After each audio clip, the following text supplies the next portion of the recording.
Hello there folks, just out for a walk. I thought I'd just drop in and say a few words. Yes, I've been taking it easy on the videos. I've got to admit I didn't publish as many videos as I wanted. I had all sorts of intentions, but then you see that things change on the interwebs, on the face of things, and I have to realign my decisions. One of the major decisions is what to share in public. It's kind of like an intellectual battlefield, a psychological warfare where people have got ideas at stake. A lot of people invest a lot of time in researching something, and then if that turns out to be incorrect or invalid or totally different story or fake or whatever, people can get very upset by that, and it'll take them a long time to kind of shed off the fact that they've been maybe tricked. In a way, if you're not prepared to be tricked, be careful. There's a lot of tricking, as we see with the media. Everything's a stage. The world's a stage.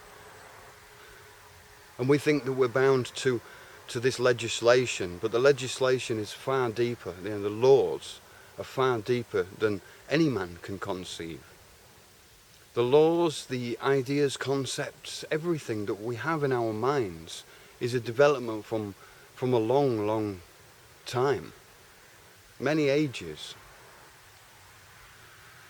So like a car, the development of cars, from the very first wheel maybe, the very first axis, the very first chassis, and then moving on to the engine, and so the person who invented the engine didn't invent the wheel.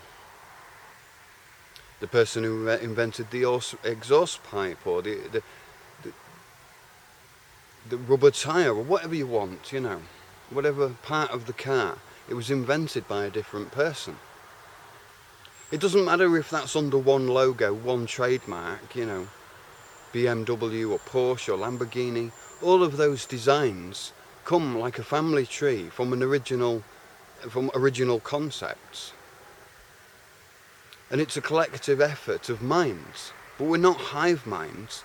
Individual things have been put together like puzzle pieces. Now I'm sure you know this, I'm just pointing it out because it's important. Because we've inherited this world, each man, each living man and woman on this planet has inherited this wisdom. It doesn't belong to an organisation, it doesn't belong to a king or a queen, it doesn't belong to a government, it doesn't belong to any system, it is a part of nature. And even though some companies claim to own certain logos or certain symbols or certain words, in effect, that's still only limited in time and limited by legislation itself. So no one can really claim ownership over big ideas. And so we have to reverse that as well. When we think that, we have the right to something, we have the right to peace, we have the right to anything. Who do those rights come from? Who do we inherit rights from? Of course, we can have government rights, government-given rights that will be in return for duties. Rights and duties are usually synonymous. So I haven't been drinking yet.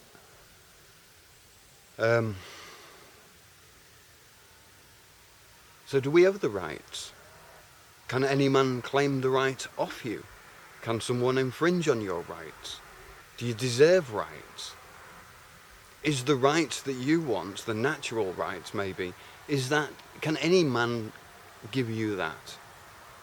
Or does it have to be just claimed, taken as granted by the Creator? There is, of course, some kind of creator or creation principle. I can't take full credit for giving birth to myself. I can't give full credit to giving myself that name, my name. I didn't necessarily choose who I am. not that I'm aware of. And so if I have the same spirit as we all, that invisible force within inside me, if I have that spirit, and when I die, that spirit leaves the body, and the body doesn't walk around anymore, that spirit is like the wind, you can't see it. And so I can only know through trust in my heart and through looking at you in the eyes that you also have that spirit. And that spirit is it's not the first time spirit has been here. So obviously spirit and matter and everything, energy and everything comes from creation. So can any other man claim more of that original creation than anyone else? Can any one family claim that their blood is closer to the blood of the original creation? No. And we all know it. But there's some kind of authority that's been asserted. And that authority really comes from us, ourselves, from you and I, from me tricking myself, or being tricked from outside. But essentially, I tricked myself. To walk around thinking you deserve anything is folly. Futile. If you're not prepared to stand up and know what your right is, that it's inherent, like your right hand belongs to you, it's your own because you own it, because it's your own.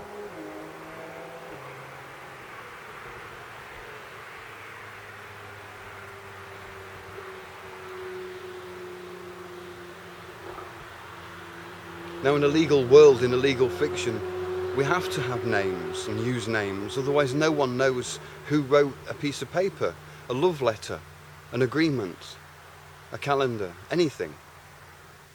We couldn't shout each other's names. But again, the name was given, not by the government, by the Creator, by the mother. But that name wasn't hers to give. She inherited it. So everything is an inheritance. And I don't mean a legal inheritance.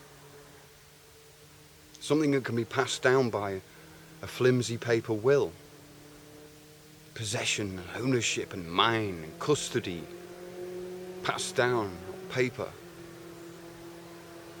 Let's have children so we can pass our possessions down. We don't lose them to that lower race, to the vulgar people. We keep our possessions in our family and grow and grow and grow. Funny how children's down the line of families turn against their own families. And all too right when that family is just proven itself to have no other values than possession and obedience. So somewhere this system turns us crazy, makes us unclear. We don't know right from wrong in some things. And somewhere along the line, we're going to have to upset somebody. I don't mean hurt or harm that person, but maybe their feelings, they'll hurt themselves. I'm not out to punish anybody. I know that I can hate myself more than anybody can hate me. And I know the love I have, no one can have so much love that I have for a woman. The woman I love. So those extremes of love and hate, they're inside each one of us. There's no punishment from outside necessary. Because we punish ourselves. So I'm not here to judge and punish. I'm just here to exercise my rights and to maybe help others to understand what their right is. Because I think it's been too long now that these authoritarian power structures have been misused and corrupted. And those people inside of those power structures, The civil servants and workers, they can't necessarily do anything about that. They work too closely in the company. They would maybe lose the job or get mobbed. So maybe people from the outside, us, common man, if you like, not that I like the word common, because I'm not a commune. But I'm not at work. It's not my job. If somebody's working in government, they're getting paid. So if they're getting paid and thinking for themselves and trying to misuse that authority, then they're serving two masters. There's something going wrong there. I'm not getting paid to speak on videos. I'm not getting paid to put myself in front of ridicule. I'm not getting paid to lose people I thought was my friends because they're scared of my fearlessness to government. Most people I know are too scared to speak out. Too scared that they might just say some horrible things that they feel, but no, in their hearts, it shouldn't be said. People are too scared to even comment on my videos. Why are they scared if it's just nonsense anyway? If they don't believe in it, why are they scared?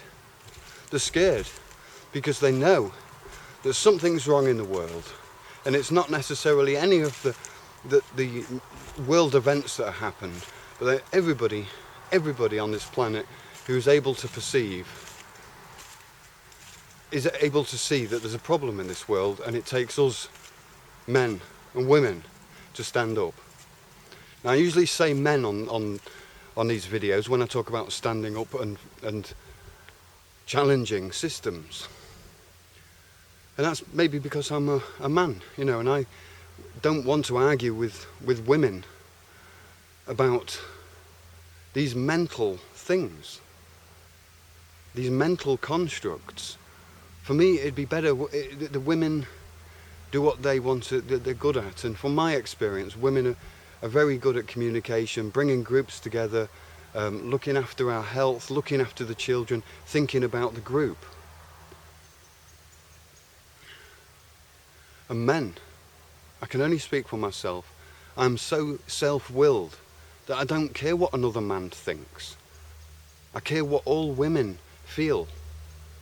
But I can't care what anyone thinks, because it clouds my vision. I have to listen, observe closely what everybody thinks, what everybody wants, but I have to bring that down to myself as a man, as a human.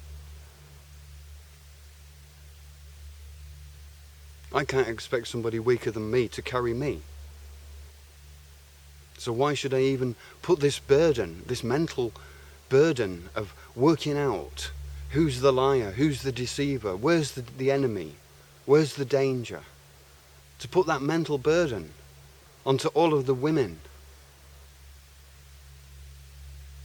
Then again, I have great respect. There's a lot of women out there who really got a lot more strength than the men these days, maybe because of the changes in society and the power that women have gained through the legal system or whatever it is. But at the same time, the capacity or the power that women have gained, in my opinion, I don't see many women being that interested in legal procedures and law and arguing, because women seem to know what's right and wrong. Women seem to know what we should eat and not eat, and how we should form a tribe. And it just takes the man to just maybe step up once every 10 times and say, no, woman. At the bottom of your heart, you've got it all right. But we're dealing with deception on this one. And I'm a man, I can see it. I know men. It's the same as when you see a guy, talking to your girlfriend. You know he's probably got intentions.